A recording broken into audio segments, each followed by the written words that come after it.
My name is Paul Waltuck. I'm Director of Development for APAC.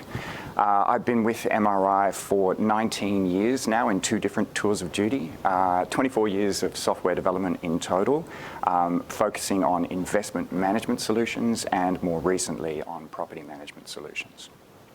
So today I'm going to talk to you about the future of work. We're going to be focusing on the lasting impacts of the COVID-19 pandemic. And we're going to be talking about how software as a service has helped us through that situation. When we think about this, there are some obvious impacts to your businesses. We saw a spike in vacancy rates. We saw a spike in arrears. We saw various impacts. We spoke about it last April, actually, in a presentation. Since then, we've seen a bit of a return to normalcy with those business metrics. But there are areas where we are seeing lasting impacts. One of those, a couple of those areas are people, processes, and technology. So when we think about people, we think about your staff, we think about your customers, and of course we think about yourself as well. And certainly we are seeing a change in perspective about work situations. We're seeing a mixed work environment, people working from home and people working from the office becoming more prevalent. We've also seen some impact to the way that we do business. So for example, inspections were cancelled for quite some time, and there was a technology response to that as well. Personally, my team actually transitioned from working in the office, about 50 people, to working from home almost literally overnight. And it had a huge impact on our business, and obviously a lot of trepidation involved with that as well. What we're seeing in terms of lasting impact is we're seeing a move towards more digital interactions. So we're seeing people take on technology and use that technology to do things that they would have done in person before. So here's a chart that sort of highlights some of that. What you can see here is you can see back in 2017, 2018, generally speaking, we're looking at a fairly sort of flat situation in terms of the use of online digital interactions. Through 2019, we did see some growth, but then of course in 2020, we see a massive spike. And this is people trying to find ways to continue their daily and working lives using online methods. So when we think about online software, we're generally speaking about a particular model of software delivery that we call software as a service, or SaaS, or cloud computing. So I'm going to talk to you today a little bit about how SaaS, software as a service, has actually impacted us and helped us through the COVID situation. So before we do that, let's talk about what SaaS actually is. So in a traditional circumstance, the hardware is on-premise. It's your hardware, you have to buy it. If you're as old as I am, you'll remember from way back installing software on the PC that you owned at home or at work.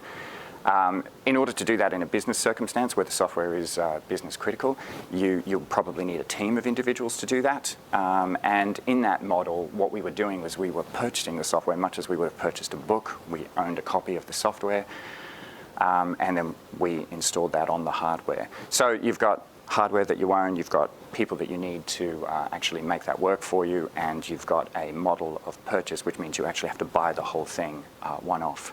That means if you want an upgrade to it, you have to go back and buy the next version of it. In the SaaS model, what we see is we see a situation where you're actually subscribing to a service. You're not purchasing the software, you're buying a service that is continually evolving. There's a SaaS vendor involved, and that SaaS vendor is responsible for the hardware and for the software and for the team that actually maintains and makes sure that it's available to you. It's all available in the cloud, which means it's available anytime, anywhere, and on any device. So quite a different model of operating, and we'll talk through what the impacts of that are. So we probably wouldn't start talking about cloud computing by talking about business continuity first in any other circumstance. But of course, last year and throughout this year, we're seeing this massive social experiment, this massive sudden impact on sudden risk to business continuity.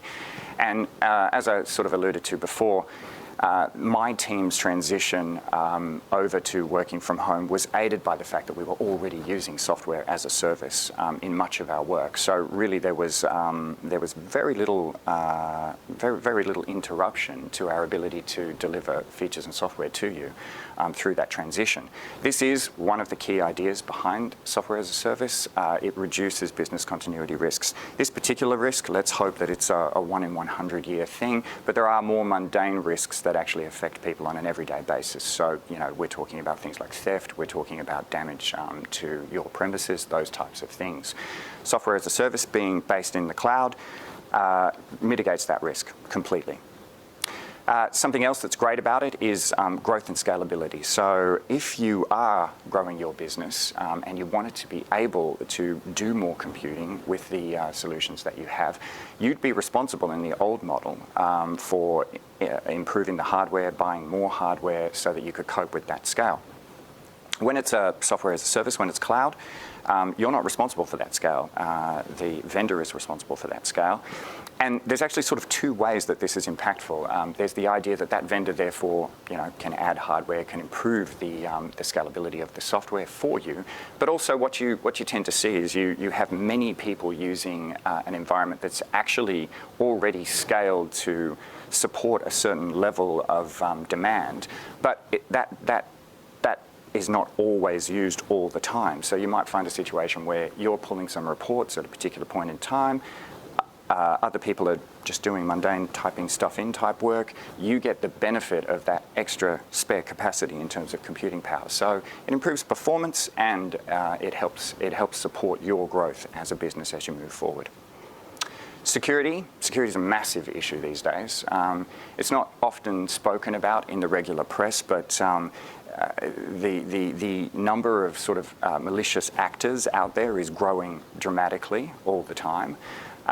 And you really, you need a first-class team of security professionals to stay ahead of that. Software as a service is valuable in that sense because it gives the business the scale, the vendor the scale, to have that team on board and take care of that security.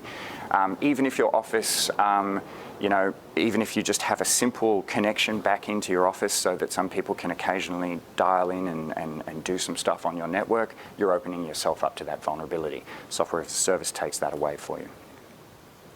Better access to new features is another aspect of SaaS that's fantastic. Essentially what this means is because the vendor is taking care of the upgrade side of things, of the updating side of things, you can actually move towards models that actually deliver features more regularly. So what you'll find is that when you take on a cloud solution, you'll be getting access to new features much more regularly. I think an obvious one is the reduced hardware costs. You no longer have to have the tin, as the techie guys say, on-premise, and you're really eliminating that cost. And so the last thing we're going to talk about with respect to SaaS software is the idea of new ways of working. I think, the lasting impacts that we're seeing from the COVID-19 pandemic and our switch to a different working arrangement are related to ways of working. So what we're seeing, for example, I go back to the office now, but we still have many people who are working from home, and the go-to position these days is actually to use some sort of online meeting software, even if there are actually people in the office. So what we've seen is a change in the way that people work, and it's likely to be lasting. What we're doing there, obviously, is we've recognised how difficult it is to be remote whilst you're joining a meeting, and consequently, even in the office, we're continuing to use that software. What's interesting is that that software is actually starting to reveal benefits that we wouldn't have thought about before. So, for example, my team now uses Teams for all of our meetings.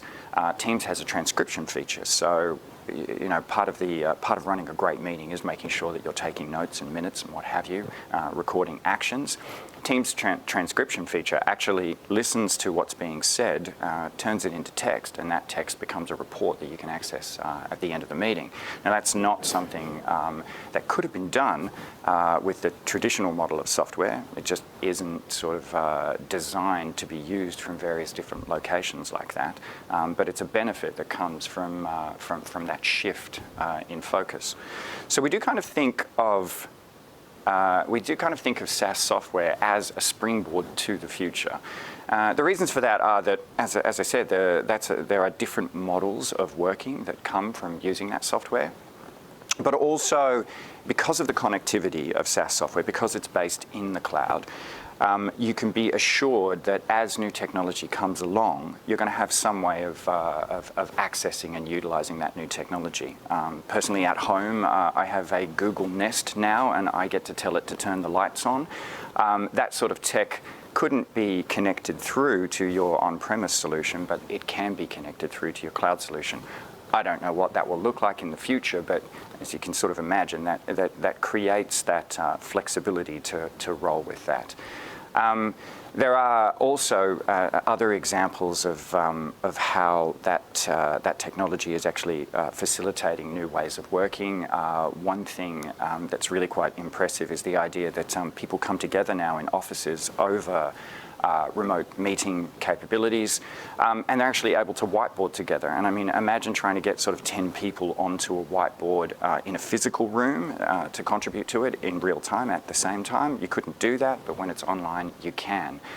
So lots of interesting ideas about how we actually conduct our work are being made possible because of cloud computing. Okay, so the last thing we're going to talk about today is how you get onto that springboard.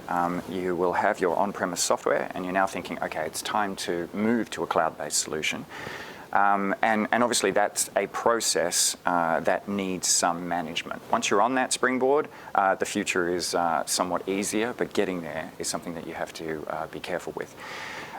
Just as an example, we have REST, a stalwart workhorse of ours in the property management space. And we have Property Tree, a younger cloud solution that we are going to use to move into the future. How do you move from REST to Property Tree? And the answer is carefully, with our support.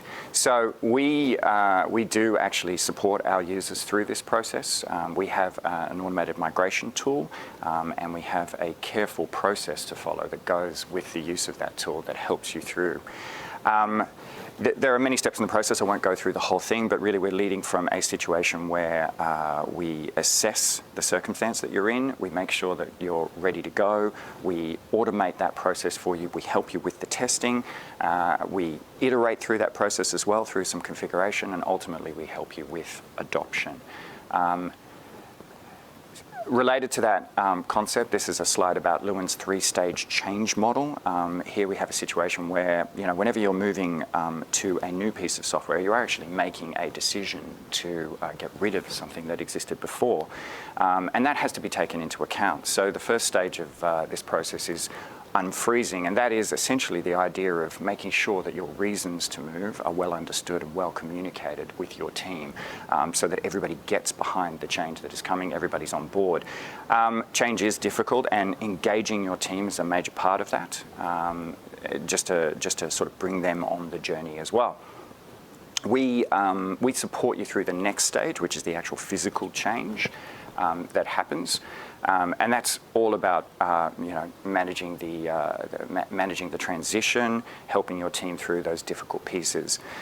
And then finally, we have this concept of refreezing, which is locking in lasting change. And we're able to help you with that because we have a fantastic support team on Property Tree as well. So as your team discovers ways of working that are different using the new software, if they have questions, if they have concerns, our support team can help you with that, answer those questions, get you to a point where you're locked in and you're operating the software in a lasting and ongoing way.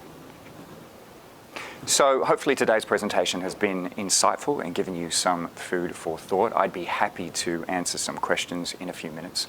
But before we move on, look, if it has given you some food for thought, whether you are happy to stay with REST because it's doing everything you need for your business, or whether some of the advantages to cloud computing have actually sort of sparked some interest and you're thinking about moving to Property Tree, give your account manager a call. We'd be happy to talk to you about both of those situations.